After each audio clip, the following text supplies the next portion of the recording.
became, big opportunities, because prior to that, it was actually illegal to rent out your home for even one night without permission from the council. And as probably any Londoner knows, getting planning permission in London is no easy feat. So what it did was actually allow in London the opening up of the industry in a sort of white way. So obviously not illegally doing it under the radar. So with that, that obviously was a really positive move forward. But what you also see is that around cities across Europe and across the world, cities are starting to take different approaches.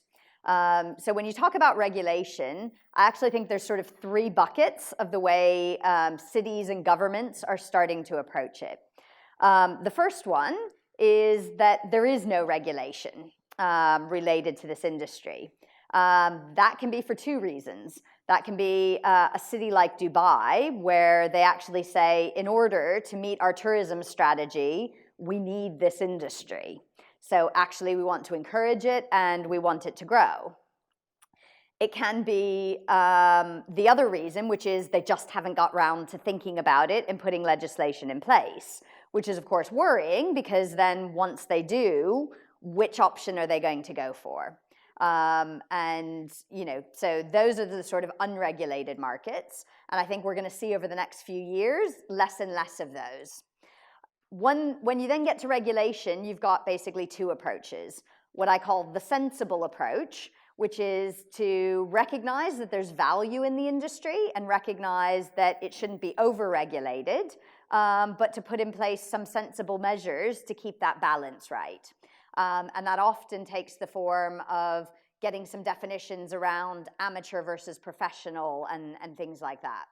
And then the final one, and the most worrying, is what I call the let's stop it group.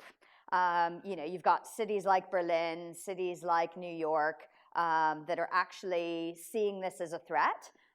Potentially the hotel lobbies involved in this, but potentially it's also people who are concerned about housing pressures. And so in that group, you've got a whole bunch of different regulatory approaches to actually trying to stop the industry as much as possible. Two examples, New York, you can't actually rent out a property for less than 30 nights at a time. A place like Amsterdam, you have a maximum of 30 nights per year that you can rent it out, and you can't have more than 4 people staying. I mean, just kind of some crazy ideas. Barcelona as well, where it's a licensing scheme. So actually, the person who goes away for 2 weeks on holiday can't do it, but actually you encourage professionals to have apartments and get a license, and then you've got a kind of monopolistic type approach to the market, which is, only makes sense when you're a city trying to reduce tourism. But cities like Amsterdam and Barcelona are actually trying to reduce tourism in the center of the city. So that's how their strategy works. So those are the 3 types of regulation that you tend to see around the world. Here in the UK, I think we're quite fortunate. Fortunate because they thought about regulation, and we sit in the middle bucket, which is they want to apply sensible regulation to the industry to ensure that there's an opportunity for growth, and that the positive impacts of the industry can occur, but avoiding a couple of things that they see as negative. And I'll come to that in a moment. So currently in the UK, there is basically only the 90-day rule in London. But that's quickly changing. So you already have in Scotland a collaborative economy report which came out in January. And that report is already advocating for things like nightly caps, similar to the 90-day rule in London, especially in areas where there is housing pressure. And you can expect to start to see in places like Edinburgh, things like the London rule potentially coming to play. What you also see is now, both at a European level and within the UK, cities and mayors actually advocating they should have more power to individually approach this. Now that's a little more worrying because, of course, for us as an industry, it's much better that we have single rules across everywhere. Now currently across Europe, you've got single market rules, which actually mean that putting barriers in place in any one city that reduces competition is actually not within the single market principles. But this specifically hasn't had any particular legislation or anything further than guidance notes. But you've got mayors across Europe calling for this to be regulated. In the UK as well, we have Karen Buck's 10-minute rule bill, which was actually scheduled for a week and a half ago to be heard in Parliament. Now, we've got a baroness in the House of Lords who continues to ask questions time after time after time about how the government is regulating our sector. And what you see in the combination of Karen Buck's bill and the pressure in the Lords, that government is under much more pressure to do something more than have only the current legislative framework. So what we're doing is obviously working together with government. I'm leaving here to actually go meet with Westminster Council about some stuff that we're looking to pilot, so that we've got, backing of one of the most vocal councils who finds our industry, quite frankly, for them a problem. And it's all about how we as an industry address this positively. So coming back to that, there's a couple of things on the positive side, of course, and it's our job as an industry to be talking about these. So first and foremost is the benefits that we bring. Obviously, for homeowners, for individual landlords, investors, we bring an additional source of income. That's a real positive. We bring business to local companies in different areas. Often people come and stay in areas they wouldn't otherwise stay in, where there aren't lots of hotels around and all these sorts of things. But most importantly, we also bring an ability to grow tourism when hotels are already at capacity. So overall, from a GDP point of view, from a macroeconomic point of view, everybody sees that there's a benefit to the sector. However, the big complaints that we hear about our sector, and we're going to hear more and more of this, are twofold. First and foremost, that we take housing stock out of the market. And that's why the 90-day rule exists in London. Because if a landlord takes a home that would otherwise be let to tenants year-round and turns that into a short-term let on a permanent basis, in London, that's actually illegal. So I think everybody just needs to be clear about that. It imposes 20 grand fines potentially, and councils like Westminster are getting really active at cracking down on this. They launched a task force 2 weeks ago, and they were out in the press talking about how they've got a list of over 1,000 properties that they think are breaking the law. Anyone who sells the home for more than 90 days per year without planning permission. You can apply for planning permission, by the way, but Westminster has yet to approve any planning applications to do it. So, there's a bit of a challenge there. But I think it's raising that awareness that it is actually illegal to be renting out a home more than 90 days a year in London without planning permission. And that's not just in Westminster, that's across the entire city. Outside of London, you don't have a 90-day limit, so you can do it as many nights as you want. But that's a clear distinction, and I think that's something as an industry we're getting increasing pressure. Lord Bourne, who runs DCLG, the Department of Communities and Local Government, is the guy who in the House of Lords is answering all these questions and saying we have the right regulation in place. But what he's putting heavy pressure on the industry to do and saying to councils and the London Mayor's office is the law will be enforced. So you can expect to see 20 grand fines starting to come this year. And that's something for everyone in the industry to be aware of, because also as professional companies, you don't want to be on the wrong side of the law, and you don't want your name in the press as a company that was actively breaking the law and selling for more than 90 days per year. So I think that's basically the number one thing. The second thing, and actually this is more interesting, because when you talk to councils, the 90-day rule is important, and especially in central London boroughs, they absolutely want to crack down on that. But actually, their bigger issue underneath it is they've got a lot of neighbor complaints. And these neighbor complaints are simple things. It's, that insecurity that there's people coming and going in and out of the building and they don't know who it is. It's about the rubbish not getting put out where it's supposed to be, and then building managers and neighbors getting really upset about it. It's the cases where there's noise at 2 in the morning because tourists or people who are coming to stay are not respecting the fact that the other people are actually living in the building and have to go to work the next morning. So those are actually the things that create the dissatisfiers.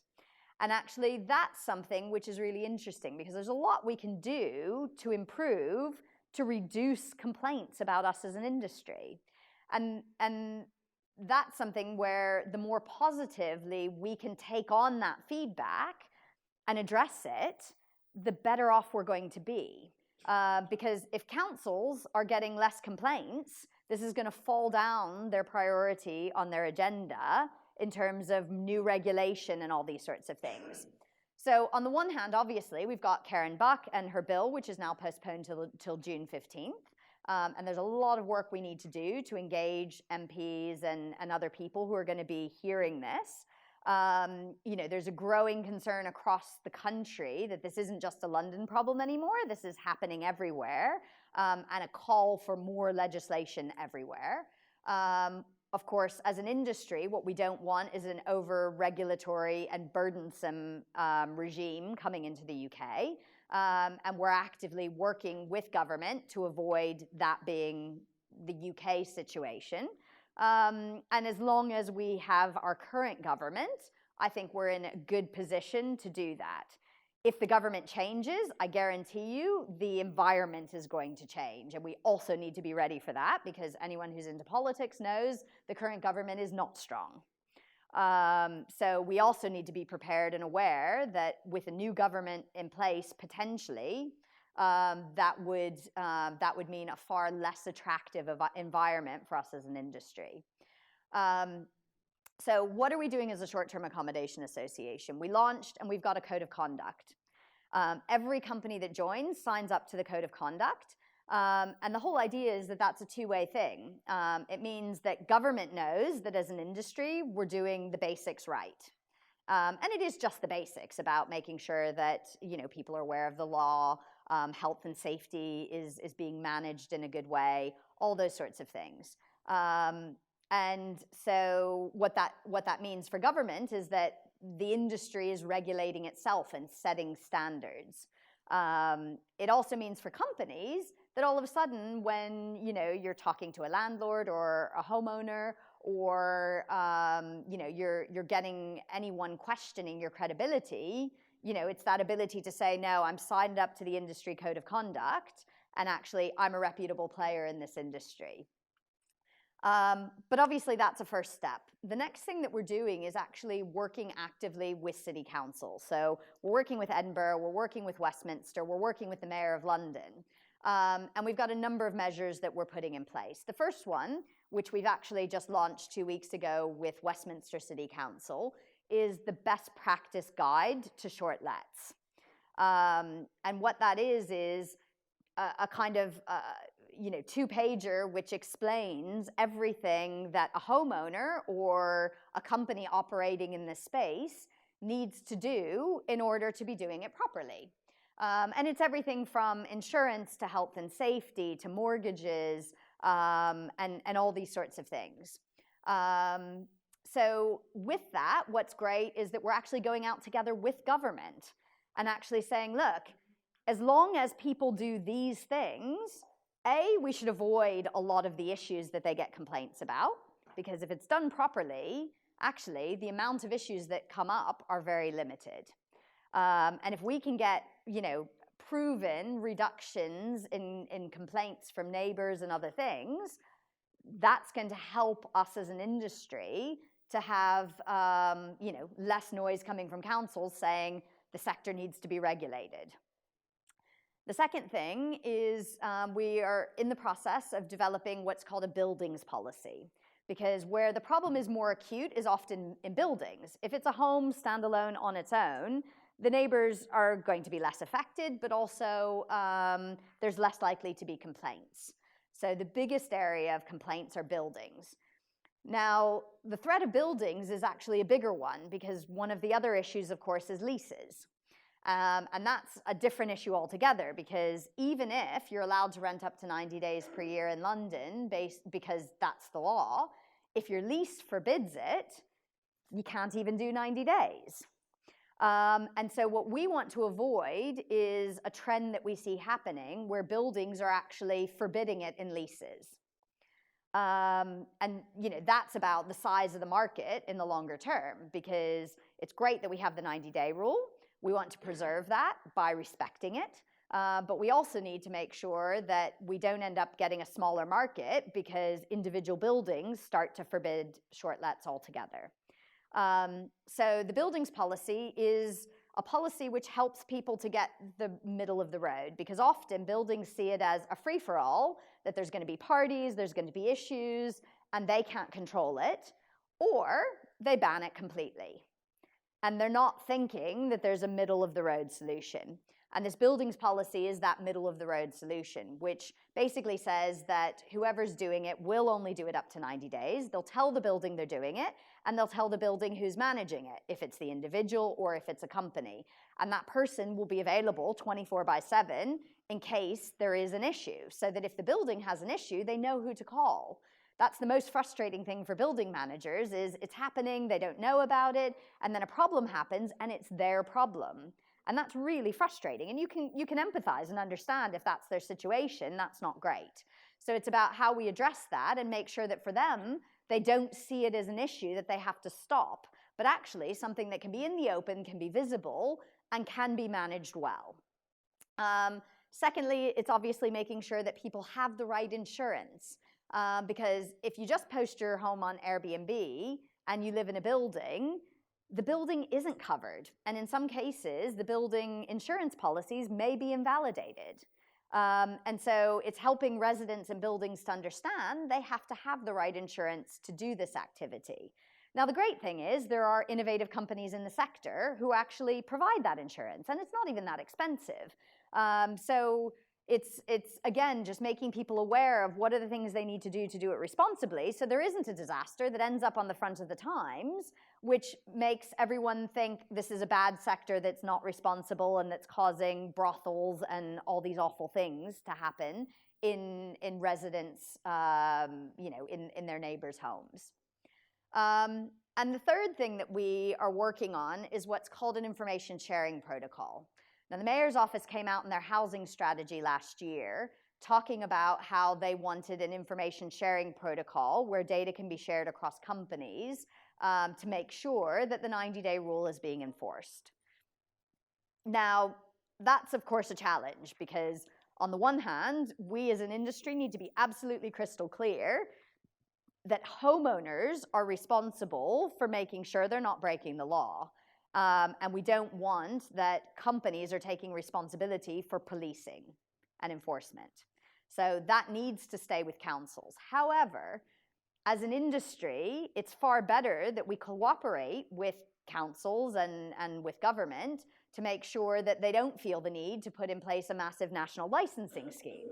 And so where we can work together and find a way to share data where they've got evidence of people breaking the law, and that's actually the key.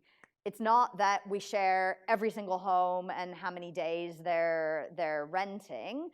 If the council has reason to believe that someone's breaking the law and they've reached 90 days with any single company, all companies would commit that they will not be selling that home for the rest of that calendar year.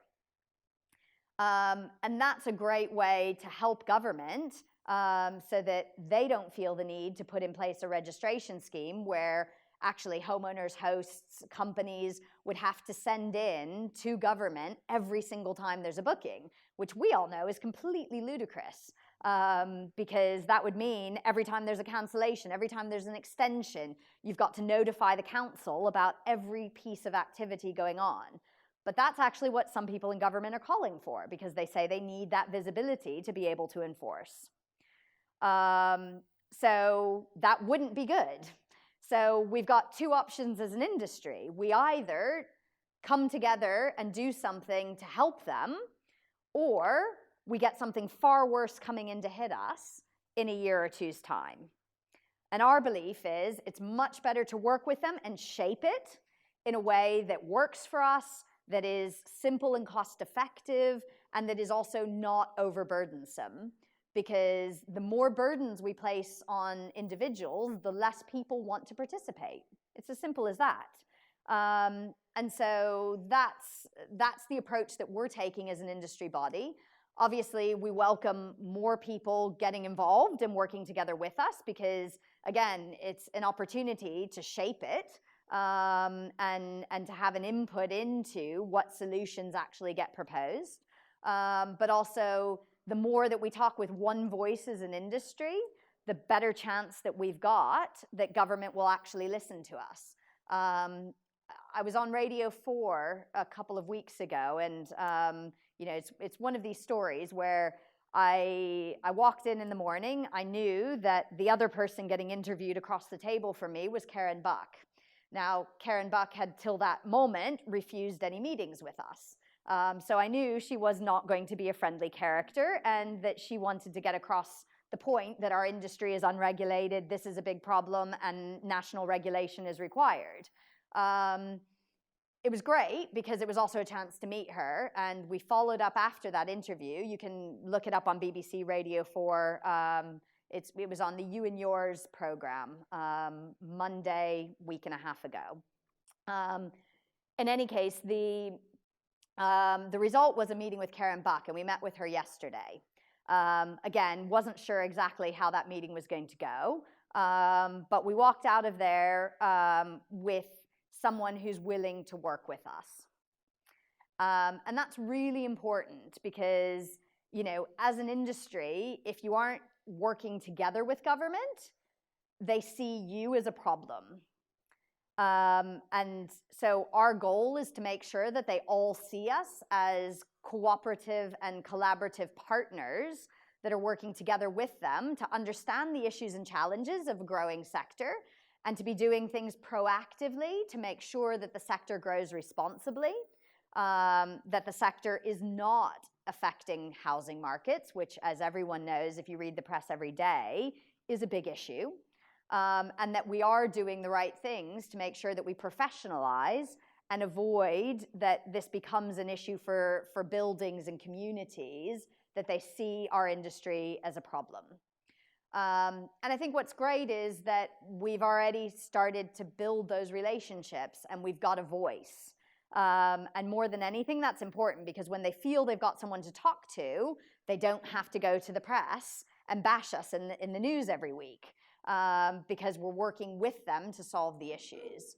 Now, politicians will always be politicians, and if they think that it means they're going to get more votes, they're still going to talk to the press. I mean, we have to also be realistic about this. But it's great that we have those conversations open with people like Nikki Aiken, with people like Karen Buck, and, you know, up in Scotland with Andy Whiteman, who is week on week bashing the industry and calling for local planning permission. So, I mean, that's a little bit the environment. And you know, it's interesting because we came together as an industry body because some of the bigger players and some smaller players who are kind of more engaged in this topic recognize that if we don't come together as an industry, the next 2 years are not going to look pretty for us. And I think, you know, it's easy sometimes, and, you know, my company Under the Doormat is one of the smaller players in the industry body.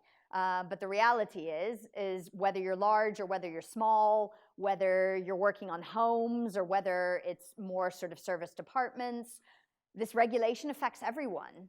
Because even a service department, which it doesn't have the right planning permission, there's a lot that are operating today without the correct planning permission and in effect illegally.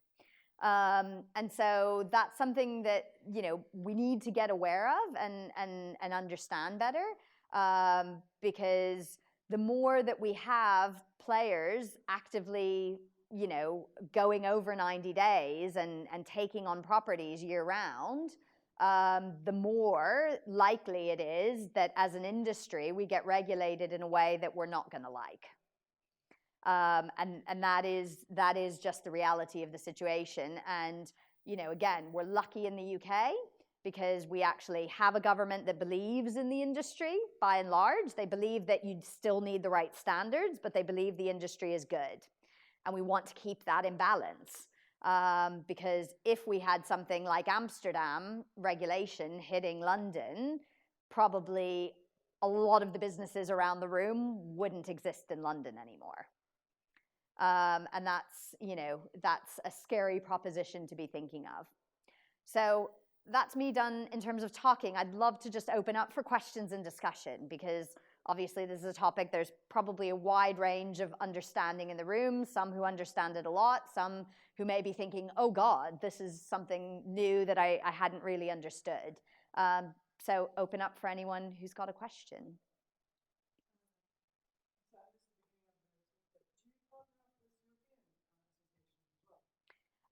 So our vice chair, JP Manad, is from HomeAway and Expedia, and he sits on a number of European associations.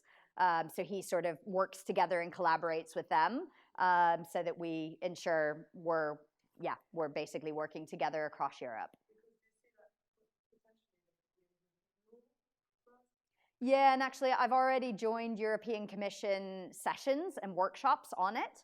And given evidence on a number of things. I've also gone to Brussels on a sharing economy mission to meet with MPs and European Commission commissioners to talk about it and to really understand. You know, obviously the UK is maybe potentially quickly going to lose that seat at the table. You know, that is a reality. But at the same time, you know, the work going on at Europe right now, the current situation is that, you know, all the workshops that have happened have kind of come to proposals, but you've got individual nations that don't want to give up the power to legislate locally on this. And so it's unlikely anything is going to get through at a European level in the next couple of years. Now, that's actually worse, because the European level work would probably be a more favorable overall position. And we will continue to see individual countries legislating from a negative point of view. So, I mean, it's just a difficult one because, you know, with Brexit and all these other things, you've got bigger pressures in Europe, which mean that countries don't want to give up that national power to regulate.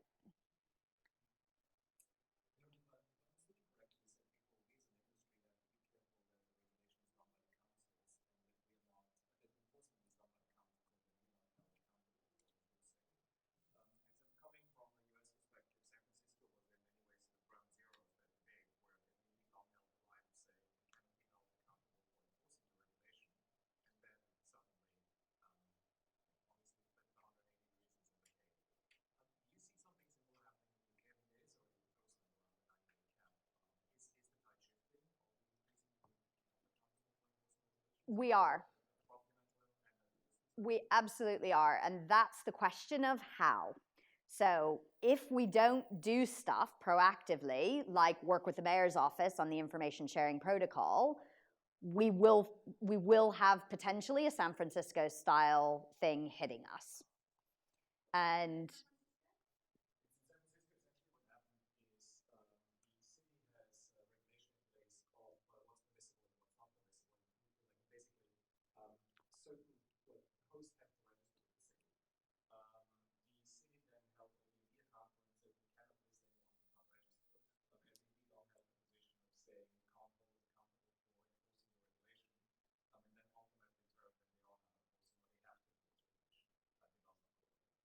Yeah. And I mean, that is the alternative to us doing the ISP. So the ISP is our way of basically putting something forward and saying, look, if there's evidence of people breaking the law, we're going to help you by stopping their ability to continue to market that property. We then still are not the ones enforcing, by the way, which is, from our point of view, a far better place to be. But if we don't do something like that and we don't get as many companies as possible involved, the alternative is going to be something like San Francisco, because that's what people are calling for. And they want to, the people who want this also want it to be a money-raising thing, to pay for enforcement and all these kinds of things. So I think we do need to be wary of that. But what's great is that we do have an industry that's working together. We have the major players, and the more people we get involved in this, the stronger our position is. And these guys know that it might take a year to get the ability to do something like that. And if we can actually demonstrate to them that we can be taking measures that solve their problems, this will drop down their priority list. If we don't, they're going to continue on the route that they are now, and we will likely see ourselves in a scenario with that on the table very quickly.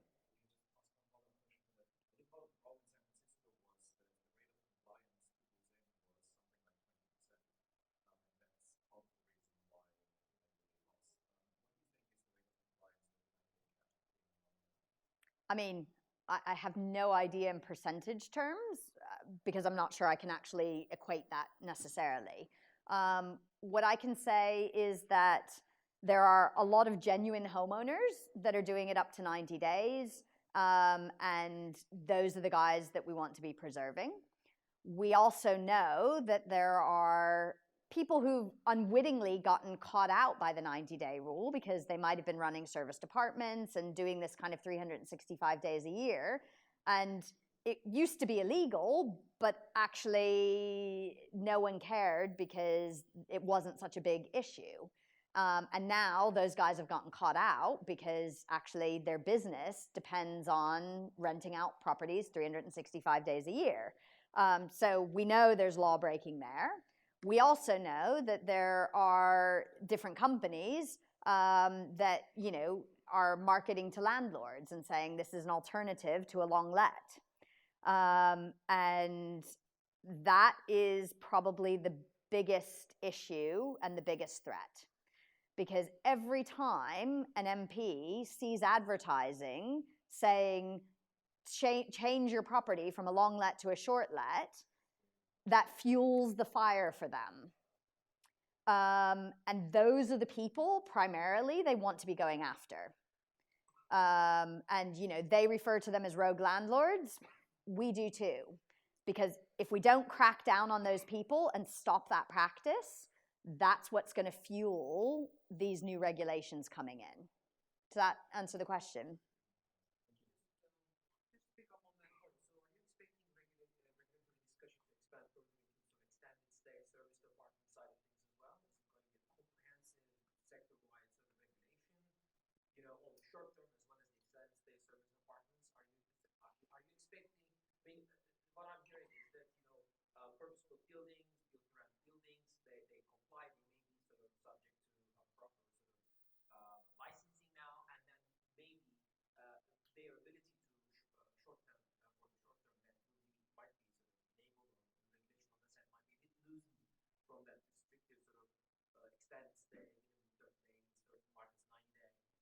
So let's be clear, no regulation is going to get easier for anyone.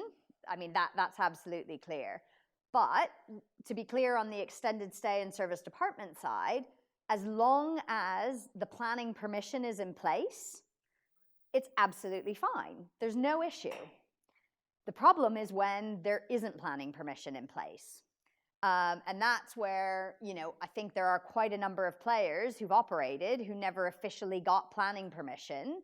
And those are the guys that are in a really tough position. And, the best thing to do is to get that planning permission, because without it, it is actually illegal. Yeah, yeah, exactly. Exactly. As soon as you've got C1 planning permission, absolutely fine. You're legally operating and there's no problem with it. No, no, no, no. So get the C1 planning permission is basically the thing. And, you know, and that's where there is a route to doing it legally. And as long as people have that C1 planning permission and the council has approved that, brilliant. Everything works perfectly. And you know, I think what will be interesting to see, you know, as we say, Westminster Council has been very clear that they're not approving these. But I think where there are some cases where there are buildings that have been operating for 10 years in that way and these sorts of things, those are the kinds of things where it would be great to get those planning permissions approved and make sure that they are operating openly, transparently, legally. Because again, then as an industry, we're doing all the right things. So first of all, thank you for all the work you're doing. I think it's fantastic and the presentation is great, but we'll all applause at the end, I'm sure. My question has to do with the cities that you mentioned. It was Amsterdam, Barcelona, where they are effectively using legislation to proactively reduce tourism in areas they don't want. How do you see, or what arguments would you say are more salient in those environments where you kind of have this entrenched, maybe old guard or just the people who don't like the new stuff, and you know, where do you get traction in that environment, or maybe is that yet to be found? I mean, it's a really tough one because, you know, there are always going to be people who don't like change and who don't like new things and see this as a threat. So whether it's the hotel industry in some places that see it as a threat and are lobbying for these kinds of laws to prevent the growth of our industry, whether it is neighbors who basically just say, I don't want my community turning into a hotel that operates year round. You know, there's all these vested interests for whatever combination of reasons. Now, the best thing that anyone can do is never let it get to that point in the first place, which is why we're taking the approach that we are in the UK. Because once you're there, to move back is really hard. And the best hope is that actually at a European level, we get some clearer guidance so that you don't have to fight these cities when they put in place these massive bans, because it's really difficult to go back once they put them in. I mean, you can, it's legal challenges, but then you've got to have the money in the deep pockets to do it. We certainly don't, as an industry body, have that sort of budget.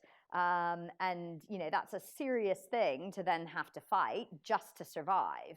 So, you know, when businesses are already under threat because part of your business has just been taken away, to then have the money to fight it is really, really difficult. So I think the best thing is to avoid ever getting into that situation in the first place, quite honestly. And for all of us to be actively working on the right things to avoid that in the UK we ever get there. Could I just follow that as well? I think some of this is about perception and wrong perception.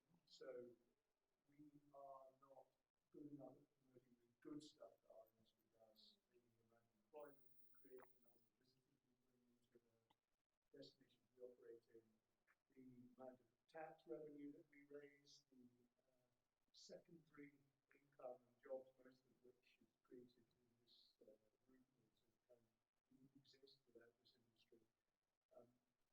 So it's very easy that the bad piece is being told a lot, but we're not good enough at shouting about all the good stuff that we do. And that is what everyone here can participate in the destinations we're operating in, trying and get that good news out, because we're doing a lot of good in a lot of destinations. That isn't coming across. No, absolutely. And that's, you know, one of the things that we're trying to do at the moment is get out more into the press and talk about the good things we're doing. I mean, the challenge with the press is they love a bad story. So every time there's an Airbnb disaster or something they can report on, you know, I had a BBC journalist from Oxford asking me about pop-up brothels that happen because of our industry. And, you know, it's sort of like, look, no one in this industry supports illegal prostitution, and we stamp it out wherever we know about it. But that's not an industry-specific challenge. And I think what the danger is that if we don't tell the positive stories, all the negative stories get pinned to us as an industry, and that's a real threat. And especially at the moment where there's a lot of vested interests trying to find out what's wrong with us that they can talk about, so that they can get their agenda put forward. We've really got to be telling all the positive stories. And, you know, there's a lot of data gathering that we're trying to do to have better stats and better knowledge and information to be able to go out and talk about that. And we're going to be, you know, we're talking to MPs and helping them as well to better understand it. Because, of course, the national legislation issue, a lot of them don't realize that this isn't just a new industry. You know, there's an entire industry around self-catered accommodation, which has existed for years. And helping them realize that if they go and put some national legislation in that they think is stopping Airbnb, which is often what they have in their minds, actually, they're going to negatively impact an entire another sector of holiday homes and second homeowners and, you know, potentially also the service department industry if they get the regulation wrong.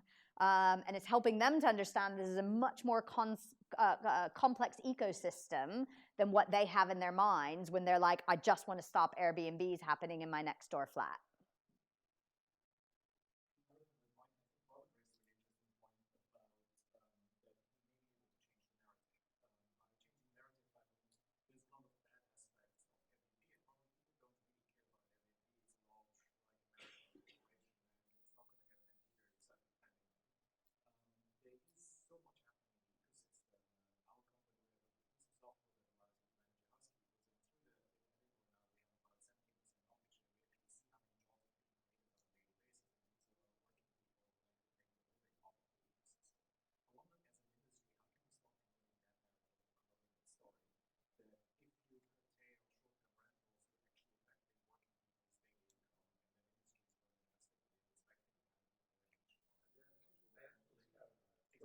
Yeah, no, I mean, look, that's the narrative that we're trying to get out there and tell. As I say, you know, mostly the press wants to talk to us when they've got a bad news story, and we try and go out and proactively tell these good stories.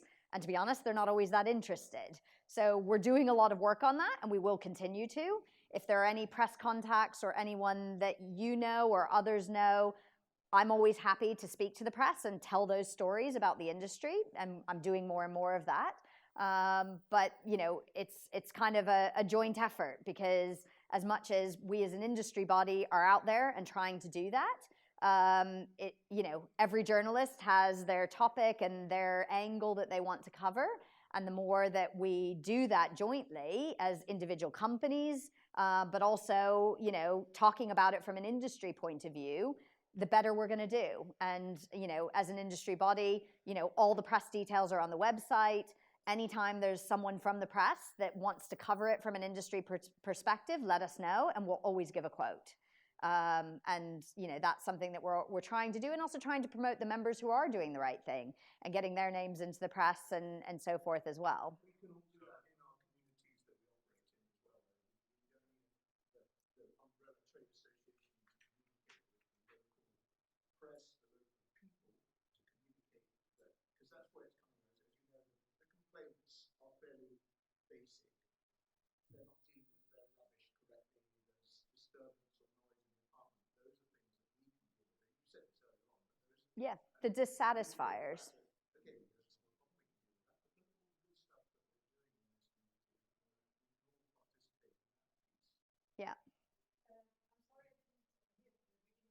we can deal with that. But look at all the good stuff that we're doing in this community. We can all participate in that piece.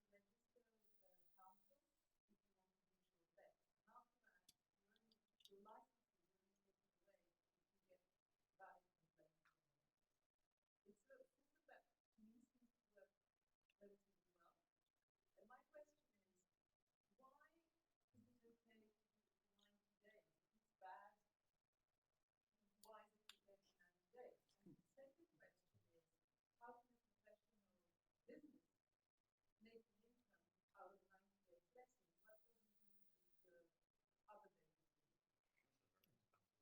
So I guess two things. I'll answer the second question first.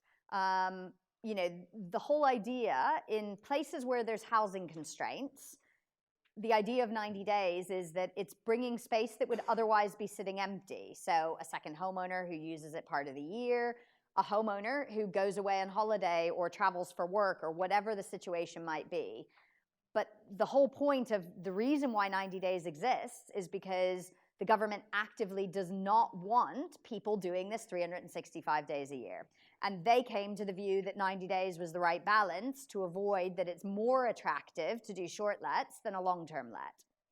So, I mean, that's why 90 days. And to be honest, it's never going to get better than 90 days in the UK. So, I mean, if anything, they will push for 60 or 30 in the same way that they've gone from 60 to 30 in Amsterdam. So I think we have to accept that 90 days is the way the UK government has looked at it. And it's about having business models that do work in that particular scenario. There are 600,000 homes in London that are empty for 4 weeks or more a year. That's a big market. But that isn't a market of landlords doing short lets. I'm really sorry. We have to cut it short. Can we take your questions to Merilee during the break? First of all, I apologize. We're running really late. Okay. No, it's fine. Sorry, I just wasn't sure. But yeah, thank you guys.